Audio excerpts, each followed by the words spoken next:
अप्रैल 22 तारीख को बेशरण वैली में जो शर्मसार हरकत हुई, इससे इंसानियत भी मर गया। मैं पहले उन सारी जो 26 फैमिली है जो शहीद हुए हैं, वो शहीदों के लिए मैं श्रद्धांजलि अर्पण करती हूँ और उनके सारे फैमिली मेंबर्स जो ये दुख से गुजर रहे हैं, उनको जगन्नाथ शक्ति दे, ये दुख से वो उभर पाए। 25 इंडियंस फैमिली थे, एक नेपाली फैमिली था। जब हम ये Pahalgam terrorist madam, 1 minute, I'll pause your time. We have already announced at 6 o'clock that the house will function till 10 p.m. So I just remind the members, honorable members, that the house will function up till 10 p.m. Madam, you can proceed now. जब ये incident हुआ, ये terrorist attack हुआ, तब हम सब शर्मसार हो गए। Sir, already it was announced at 6 o'clock. Excuse me, sir. Excuse me, sir.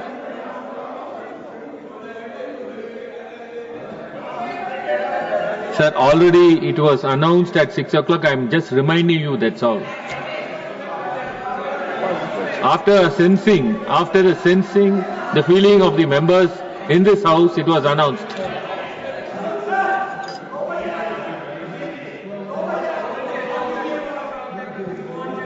Madam, you can proceed. 26 family, किसी ने अपने आंखों के सामने अपने पति को खोया, किसी ने अपने बाप को खोया, कोई अपने भाई को, कोई अपने बेटे को। ये जो सिंदूर हमारे जो उनके पति के जो डेथ में जिनका सिंदूर मिटा दिया गया, ये ऑपरेशन सिंदूर, कम से कम हम सोच रहे हैं कि उनको थोड़ा रिलीफ, राहत मिला होगा। मैं एक बात बोलूंगी, सरफरोशी की तमन्ना अब हमारे दिल में है, देखे ना है जोर कितना बाजुए कातिल में है। क्योंकि जो पाकिस्तान के टेररिस्ट एक्टिविटीज अटैक हमारे पहलगाम के बेसरन वैली पर हुए, जितनी भी कड़ी से कड़ी निंदा किए वो कम है। मैं हमारे जो सेना है, वो सेना में जो सब इसमें शामिल है, ये ऑपरेशन में, इस सारे सेनाओं को मैं तहे दिल से शुक्रगुजार करती हूँ। जितने भी उनको सराहना किया जाए उतना कम है। खासकर कर्नल सोफिया कुरैशी और विंग कमांडर व्योमिका सिंह को, क्योंकि वो दोनों लेडीज थे और एक लेडीज के होते मैं इनको बहुत सराहना करती हूँ। देखिए, जब टेररिस्ट अटैक का बात आता है, ये पहली बार नहीं है। क्रॉस बॉर्डर टेररिज्म बार बार होता है। इस बार नहीं, बहुत बार इंडिया ने जवाब भी दिया, इस बार भी जवाब दिया। और ये जो ऑपरेशन सिंदूर अभी पॉज्ड है, जो स्थगित है, हम जानते हैं कि ये अगर कभी भी फिर पाकिस्तान के आंख हमारे ऊपर आया, कोई भी ऐसा आया, तो भारत फिर से जवाब देगी। मैं और एक बात बोलना चाहती हूँ। उड़िया में एक कहावत है, क्षीर जदि खाई बसिब घरे थिबो गाई, युद्ध जदि लड़िबाकु जीव सांगे थिबो भाई। इसका ये मतलब मैं इसलिए बोल रही हूँ कि देखिए, जब भारत को जरूरत हुआ कि पाकिस्तान के खिलाफ लड़ने के लिए, हमारे बीजू जनता दल हो, कोई भी पॉलिटिकल पार्टी हो, सब कोई इस मुहिम को सपोर्ट किए।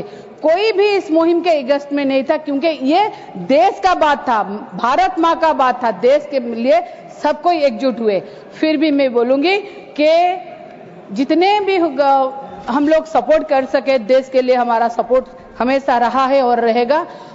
चाहे कितना भी कहीं भी छोटा मोटा मतभेद यहाँ पर हाउस में हो रहा हो, मगर जब पैट्रियटिज्म और देशभक्ति का बात आता है, भारत का बात आता है, हम सब एक है। पाकिस्तान को भी हम दिखा दिए कि हम सब एक है।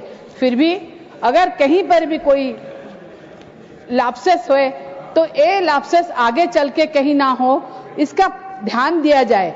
फिर भी मैं बोलूंगी कि देखिए, आगे जिस तरह से टेक्नोलॉजी सामने आ रहा है, उस तरह से सेना को टेक्नोलॉजी के जैसे अपग्रेडेशन किया जाए, ड्रोन हो, एआई के माध्यम से हो, जैसे ऐसे भी एआई हो कि कोई अगर परिंदा भी हमारे भारत के बॉर्डर को टच करे तो भी वो अलर्ट हो जाए, ऐसा भी टेक्नोलॉजी आ चुका है। वो टेक्नोलॉजी का ज्यादा से ज्यादा प्रयोग किया जाए। हमारे ओडिशा जो कि वर्ल्ड हेरिटेज साइट है, कोणार्क है, पुरी है, बहुत सारे चीज है, जो भी अब देखेंगे कि कभी ना कभी वो भी टेररिस्ट अटैक के ये हम लोग उसको इग्नोर नहीं कर सकते। हमेशा के लिए हम चाहते हैं कि ये हमेशा सब जगह पर अलर्ट हो और जो स्पेशल टास्क फोर्स हो वो भी ज्यादातर अलर्ट रहे और कोई वेलफेयर स्कीम हो, अवेयरनेस प्रोग्राम हो, वहां पर भी किया जाए।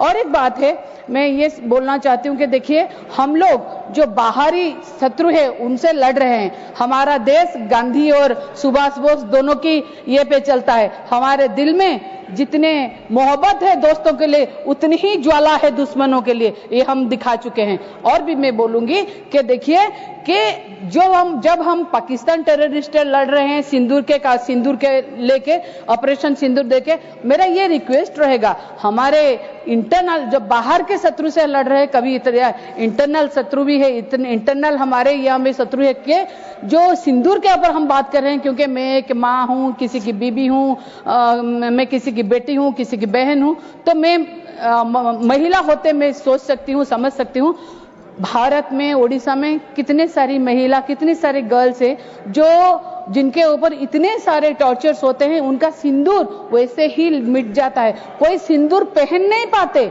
हमारी ओडिशा की बेटी जो सौम्याश्री बीसी जो फकीर मोहन एफएम कॉलेज में पढ़ती थी, वो सेल्फ इमोलेशन कर लिए, जिसकी डोली उठना था उसकी आरती उठ गई। सर क्या कर रहे हैं उसको?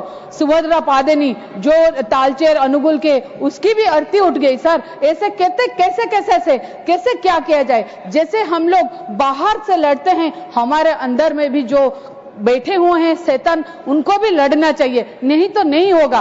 अंदर का शैतान को भी मारो, बाहर का शैतान को भी मारो, तभी हम शांति से रह पाएंगे, पीस से रह पाएंगे। एक बात और कहूंगी, ये सुबह कभी तो आएगी, ये सुबह कभी तो आएगी कब न जब हमारे पास पाकिस्तान ऑक्युपाइड कश्मीर होगा। ये हम जानते हैं कि ऐसे करके हम जो हमारे अधिकार है, जो अधिकार हमारा छीन लिया गया है, उसको भी हम कभी ना कभी साथ में ले सकते हैं। जितने भी कड़ी, मैं ये बोलूंगी, जितने भी कड़ी से कड़ी निंदा की जाए, ये जो घटना हुई वो कम है। हमारे ओडिशा की प्रशांत सतपथी बालेश्वर की, वो भी शहीद हो गए। वो शहीद, मैं तो ये डिमांड करूंगी, जिन लोगों का वहां पर डेथ हो गया, उनके कम से कम उनके फैमिली को शहीद का दर्जा दिया जाए, और कैसे करके वो ऐसे प्रॉब्लम आगे चल के ना हो, इसको नजरअंदाज ना किया जाए। और फिर से मैं सेना को पूरी से देना चाहती हूं कि वो है तो हम लोग सुरक्षित है। उनको बहुत बहुत शुक्रिया मैं अदा करना चाहती हूँ। Thank you so much. वंदे उत्कल जननी। जय श्री जगन्नाथ। और ऐसी खबरें देखने के लिए सब्सक्राइब बटन को दबाएं, फिर बेल आइकन की घंटी दबाएं। अपना भारत को बचाने के लिए बहुत जरूरी है। हर खबर को शेयर करें, लाइक करें, कमेंट जरूर करें। शुक्रिया।